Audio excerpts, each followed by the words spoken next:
belajar bareng lagi gitu ya. Kemarin kita terakhir modul tentang apa itu? Tentang keuangan gitu. Saat ini ganti modul gitu ya. Saat ini tentang stunting.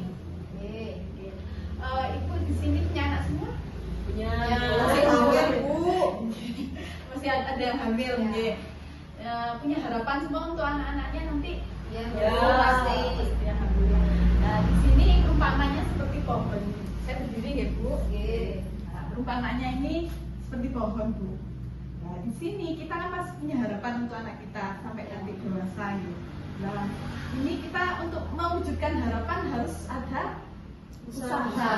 Nah, usaha ini bagaikan akar ini. Kalau usaha kita lakukan secara konsisten dan secara maksimal, kan akarnya semakin kuat. Kalau akar semakin kuat, pengaruhnya nanti adalah di buah yang akan tumbuh nanti.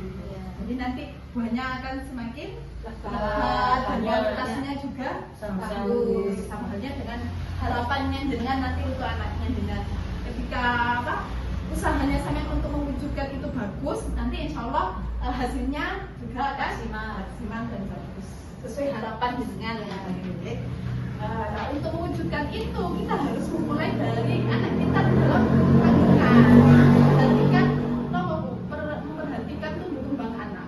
Jadi nggak mulai dari anak keroncong ya, Bu. Jadi iya, jadi dimulai dari anak dalam kandungan pembentukan janin gitu, Bu. Pernah dengar istilah stunting, Bu? Pernah. Iya, pernah, Bu. Topo. Kayak anaknya kecil, lurus juga, Bu. Bu. Kayak bisa tumbuh dengan benar gitu loh, Bu, gak api pertumbuhannya. Tidak sesuai teman-temannya.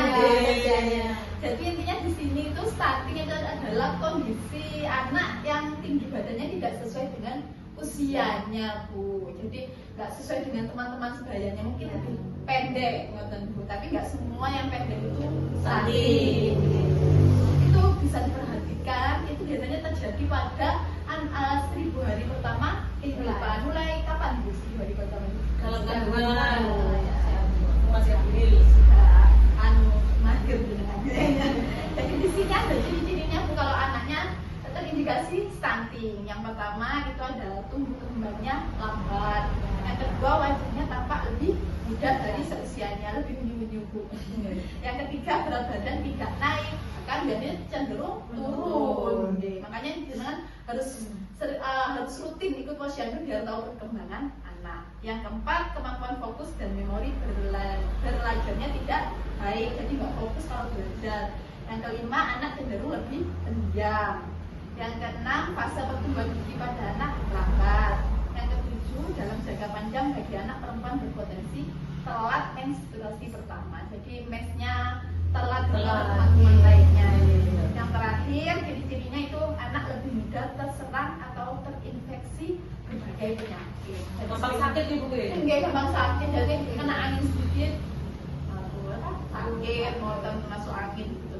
Jadi di sini stunting ada penyebabnya, Bu. Kita harus hati-hati, jangan sampai terkena pada anak kita.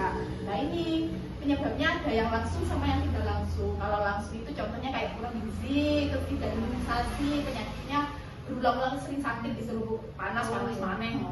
Kemudian yang penyebab tidak langsungnya itu karena kurangnya rangsangan, pas kecilnya nggak pernah dirangsang mungkin sama dengan.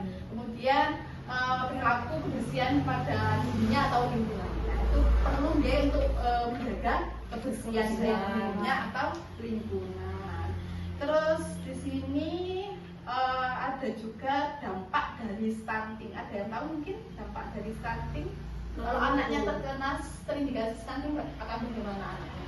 Dia pernah cukup pendek, Kurang sehat, fokus belajarnya, kurang fokus, berarti cara berpikirnya lambat gitu. lola Bu.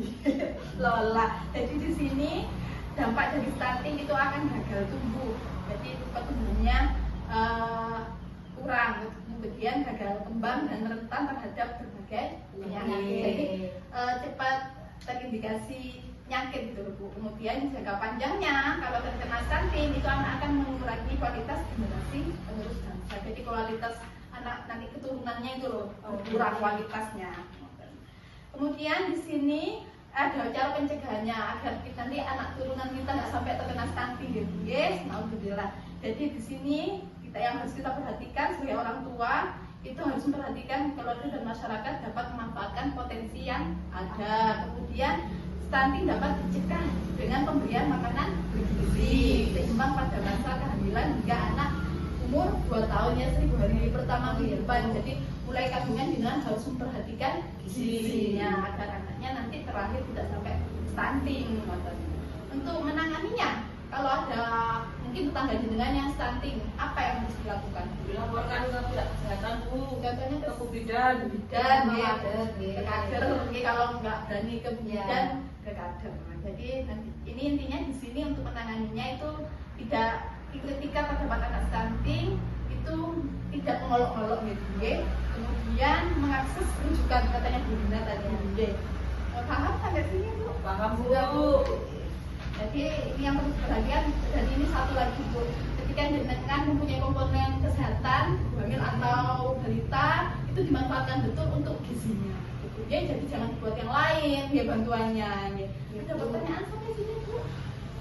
Kamu, saya kira kalau sudah sangat jelas nanti dipraktekkan atau ditularkannya ke tetangganya. Saya akhiri untuk pertemuan kali ini. Wassalamualaikum warahmatullahi wabarakatuh. Waalaikumsalam warahmatullahi wabarakatuh.